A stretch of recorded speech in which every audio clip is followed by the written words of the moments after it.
here's a quick Google search hack for you. When you're doing a search, you can actually choose for the search engines to show you the results based on a particular time.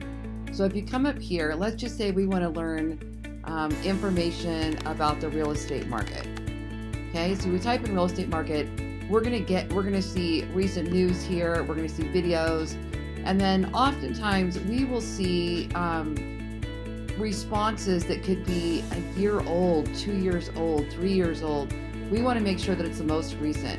So all you have to do is come over here to tools and then change this to any time, and then you can choose only in the past year, the past month, the past week, the past 24 hours, or the past hour. So if I want to know about the real estate market during the past month, I'm going to change that, and then I'm going to get only recent news that people have posted recently. Sometimes there's a reason to look at content that is high ranking, that is older, but a lot of the times if we're trying to learn something new or a skill or find out about an event or anything like that, we want to make sure we're pulling the most recent news. I'll be back with more Google hacks.